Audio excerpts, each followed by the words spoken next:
15. O universo pensa através de nós? O uma das organizações mais admiradas do mundo são os Médicos Sem Fronteiras, cujos corajosos integrantes viajam para os locais mais conturbados a fim de curar pessoas. Seria inspirador se as fronteiras em disputa no planeta aos poucos se dissolvessem, porém, os limites mais inflamados são os mentais, os primeiros que precisam ser desfeitos. Mesmo as pessoas de espírito mais aberto estão aprisionadas nessas fronteiras. Digamos que você esteja lendo este capítulo sob uma árvore, num dia ensolarado. Você se recosta no tronco áspero e fresco para pensar.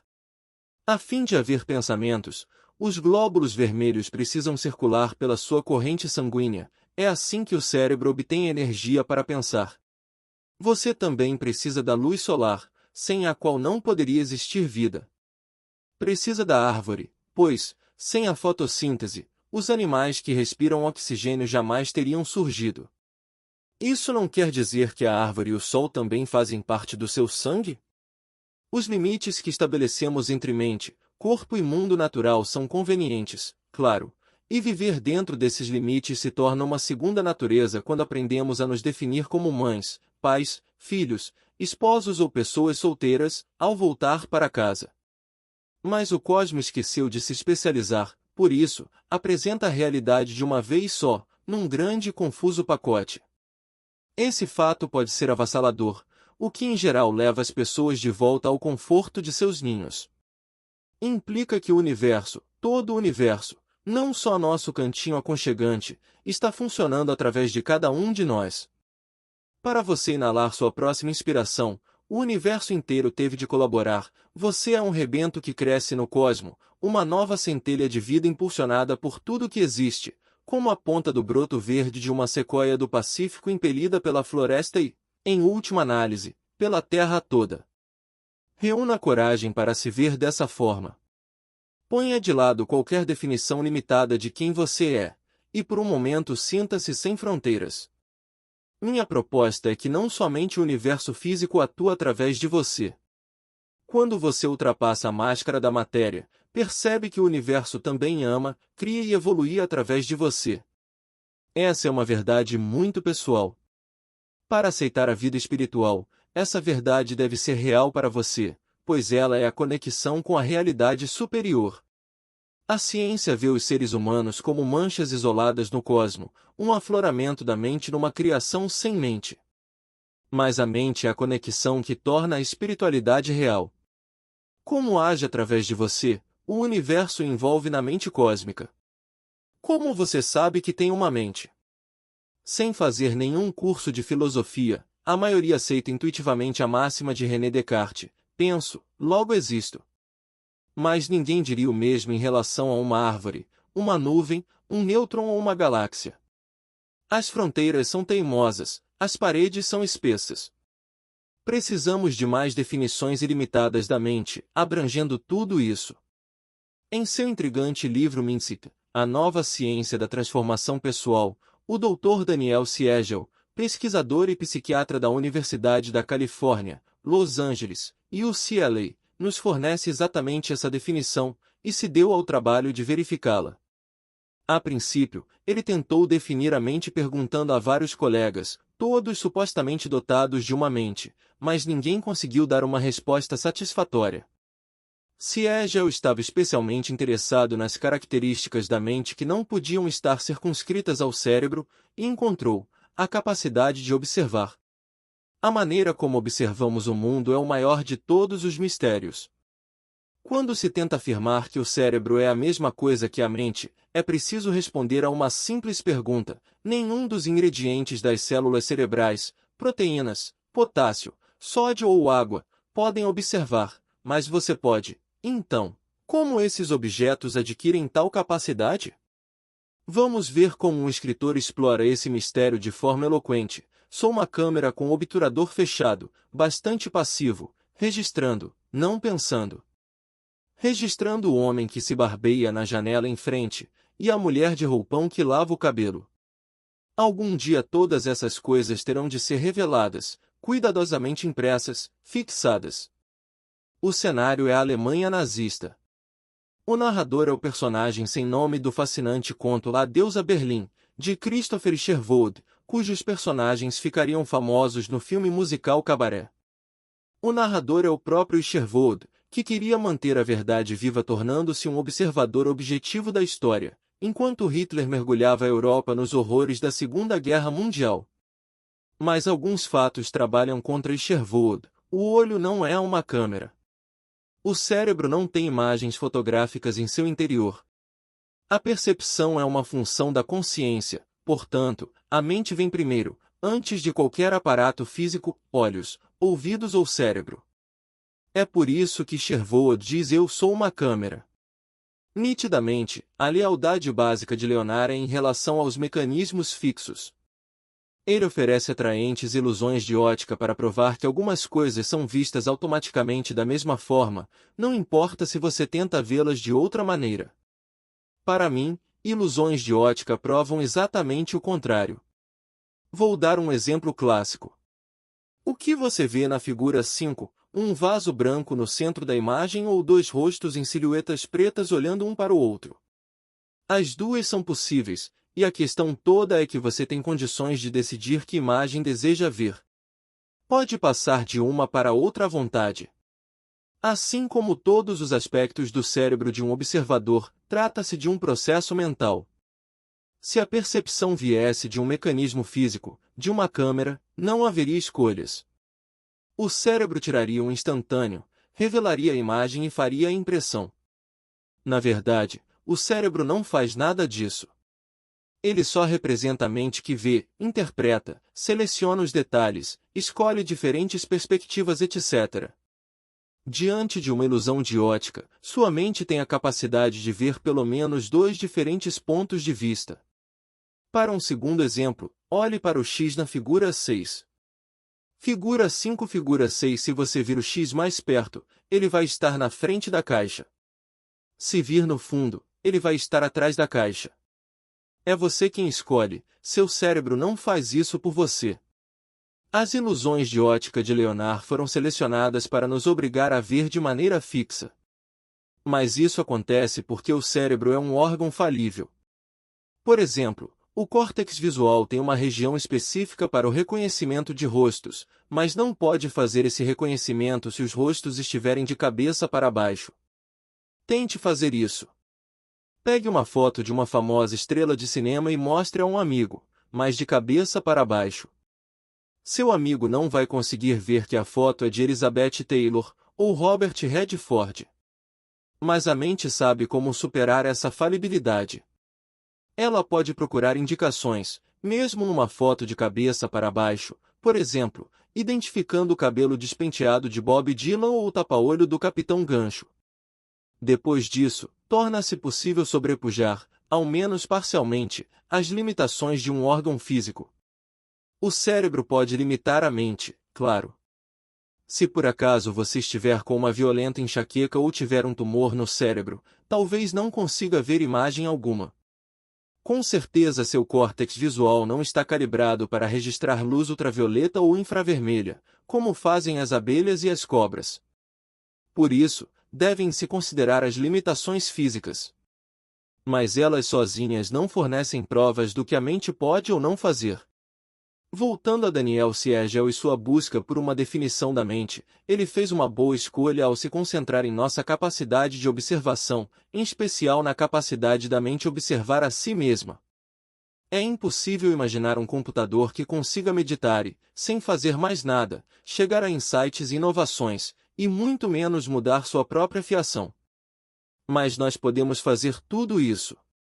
Siegel acabou formulando sua própria definição da mente, apresentando-a ao público científico em 1993, sem enfrentar objeções. A mente, diz ele, é um processo corporificado e relacional que regula o fluxo de energia e informação. Isso é um bocado, contudo, o que torna forte a definição é que nenhum dos termos pode ser omitido. Vamos analisar uma palavra de cada vez.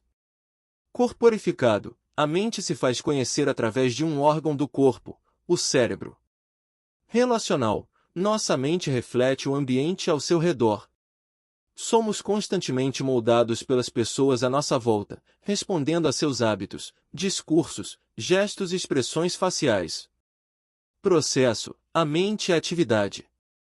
Não é estática, mas dinâmica. Regular: o monte de dados que o universo produz seria caótico se não fosse organizado numa realidade coerente. Para manter a realidade intacta, cada parte deve estar regulada de acordo com todas as outras. Fluxo: há uma corrente ininterrupta de consciência em paralelo à ininterrupta corrente de eventos externos. Energia: manter o fluxo em movimento requer energia em todos os níveis, desde a imensidão do Big Bang até o micronível dos íons, passando pela membrana de um neurônio. Informação: cada quantidade de dados pode ser vista como informação, contendo um bit de significado. O mais apropriado desses termos é que eles podem ser aplicados a todos os aspectos da natureza. Por mais que nos orgulhemos de sermos humanos, a mente está presente numa ameba, num rato, num neurônio e numa galáxia distante. Informação e energia fluem em toda parte, elas devem ser processadas e distribuídas, suas atividades formam uma teia firme que conecta tudo o que existe. Como definição universal da mente, esta é difícil de ser aperfeiçoada. Agora nós temos uma base para perguntar se o universo está pensando através de nós, ou, para ser mais pessoal, através de você. A resposta é sim. É uma resposta tão simples que, na minha experiência, quase ninguém resiste a ela. Diante das plateias, eu começo apontando que os objetos sólidos são ilusórios. Na realidade, tudo no universo é um processo com começo, meio e fim. No que concerne à natureza, fótons e elétrons não são nomes, são verbos. Em seguida, peço que a plateia olhe para si mesma. Vocês também são um processo no universo, com um começo, um meio e um fim? Eles aquecem. O seu cérebro é parte do processo? Sim. A tempestade eletromagnética no seu cérebro está dando origem a pensamentos? Sim, outra vez, e estamos quase lá. Então o universo está pensando através de vocês? A maioria não encontra muitos problemas em responder que sim. Se o universo pode iluminar o céu com irregulares arcos de relâmpagos numa úmida noite de verão, também pode disparar as tempestades de raios que aparecem nas nossas imagens cerebrais. Tudo o que fiz neste capítulo foi definir o pensamento como um processo da mente, e não do cérebro, e a maioria das pessoas não se opõe a isso. Leonardo e criado numa família judia religiosa, por isso fiquei surpreso, um dia, quando minha mãe disse que não acreditava em Deus. Pedi que se explicasse, e ela falou que antes acreditava, mas não conseguiu conciliar Deus com sua experiência de perder a família no Holocausto. Nos meus dias ruins, lembro-me de que sei perfeitamente o que ela quis dizer. Anos atrás, eu acabará de deixar meu filho Nicolai para seu quarto dia no jardim da infância, e parei a caminho do metrô para conversar com outro pai. Ouvi um som estranho. Olhei para cima e vi um jumbo vindo em minha direção, mas voando tão baixo que parecia uma ilusão. 1 ou 2 segundos depois, ele passou por cima de mim, parecendo se inclinar um pouco, e entrou em silêncio no 99º andar da torre norte do World Trade Center, a pouca distância dali. Os andares superiores cuspiram fogo quase de imediato. O estrondo da colisão chegou meio segundo depois, como se houvesse caído um raio. A rua se transformou num caos, o ar se encheu de gritos e de uma chuva de fragmentos em chamas. O que mais me obceca é pensar nas 92 pessoas que eu vi serem dizimadas naquele momento, meu involuntário sentimento de conexão com aquelas pessoas, que eu não conhecia, mas cujos últimos momentos eu não conseguia deixar de imaginar, olhando aterrorizadas pelas janelas. Nicolai, com seu rostinho de 5 anos de idade encostado à grande janela na sala de aula da escola, ali perto, viu tudo também, inclusive os que pularam do telhado para não morrer queimados. Diepak escreveu que nós seres humanos somos como um rebento que cresce no cosmo, uma nova centelha de vida impulsionada por tudo o que existe, e que o universo está amando e criando através de nós. Diz que, para aceitar uma verdadeira vida espiritual, essa verdade deve ser real para nós.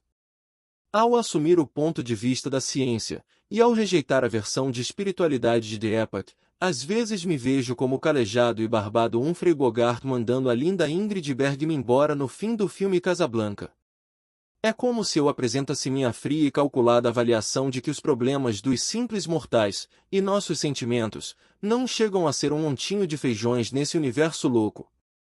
Mas se Deepak estiver certo sobre a consciência universal, ao dizer que o universo está amando através de nós, então ele deve também estar odiando através de nós, matando e destruindo através de nós, fazendo todas as coisas que os seres humanos fazem além de amar, inclusive os atos que implodiram a fé que minha mãe tinha em Deus. Deepak evita falar sobre esse lado escuro, porém, se o universo está trabalhando através de cada um de nós, essa conexão universal deve ser uma faca de dois gumes. Ainda que eu não acredite no Deus da Bíblia nem no mundo imaterial que Deepak defende, não concordo quando ele diz que adotar um ponto de vista científico é o mesmo que virar as costas para a espiritualidade.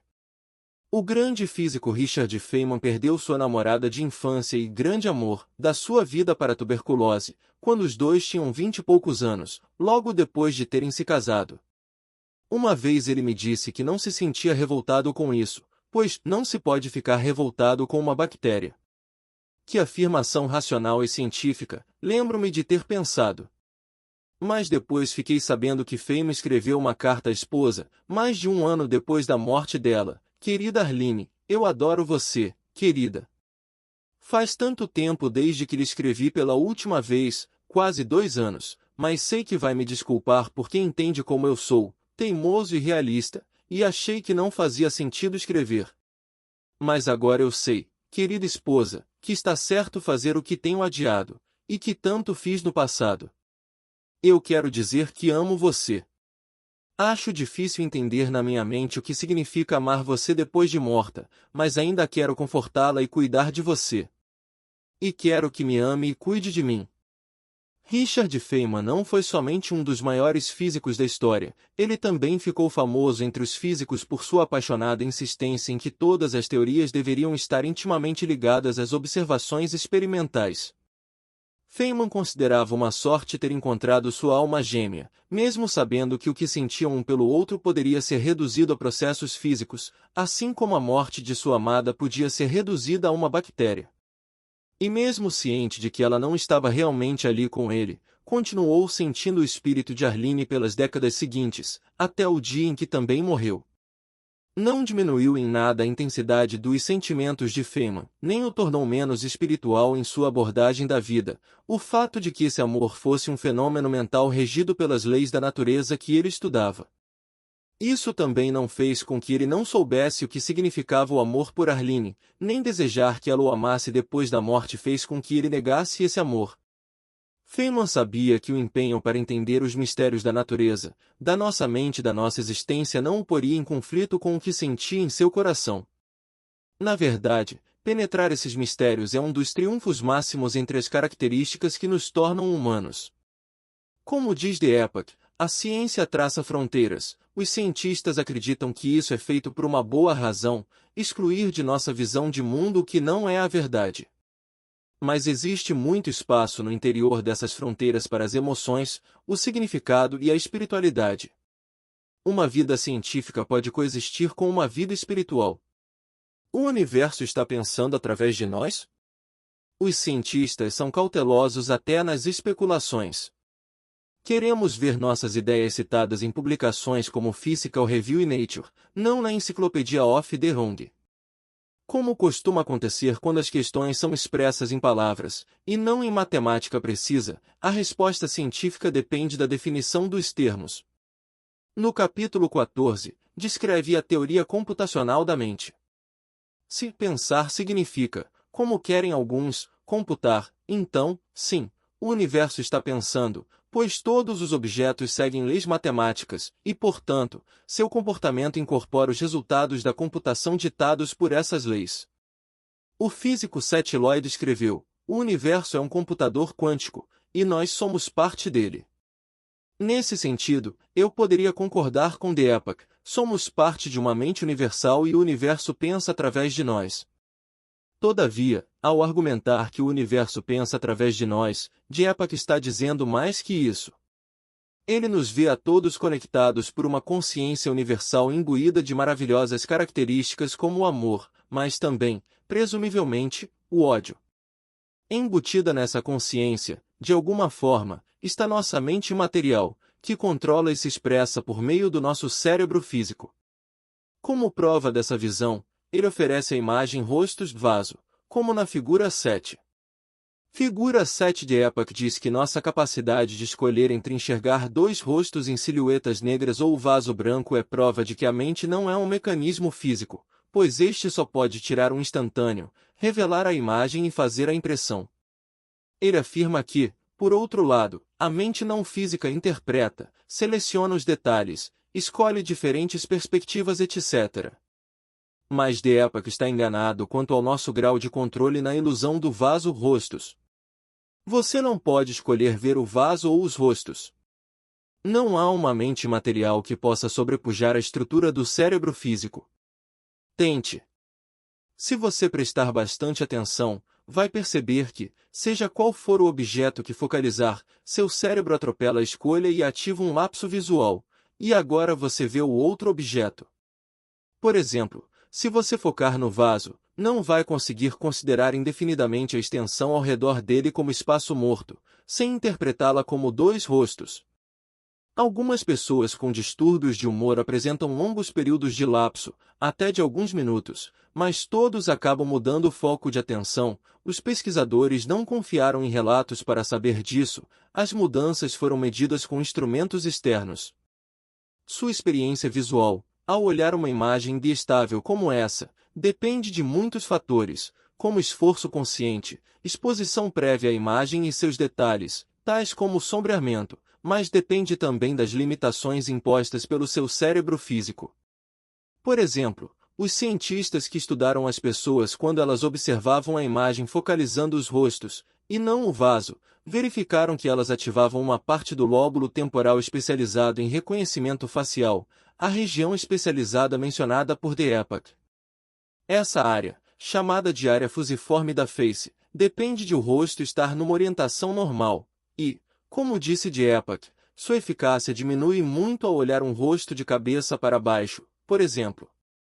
Inverta o sentido do rosto, e a hipoteticamente material não se deixa enganar, mas o cérebro físico se comporta de forma diferente. Então, vamos a um teste. Observe os rostos invertidos e o vaso na figura 8, P258. Como seu cérebro está no comando, você vai considerar os rostos menos óbvios que antes, mas continua alterando o ponto de vista. Em outro exemplo, Diepak diz que, se você olhar o X no cubo da figura 9, P258, estará fazendo a escolha entre ver o X na frente ou atrás da caixa. Eu discordo. Vamos considerar um desafio mais simples. Sabendo conscientemente que a imagem da figura 9 não é realmente um cubo, mas apenas algumas linhas em uma página plana, ordene que sua mente material assuma o controle de seu cérebro físico. Tente se concentrar no seu conhecimento de que são apenas linhas sem significado numa página, nada mais que isso. Você consegue olhar para a figura 9 e não ver um cubo? Se o cérebro é um simples servo da mente, como diz Diepak, uma câmera ou instrumento que a mente usa enquanto você, a sua mente, faz a escolha, você deveria ser capaz de olhar a figura e não ver o cubo. Mas isso é impossível.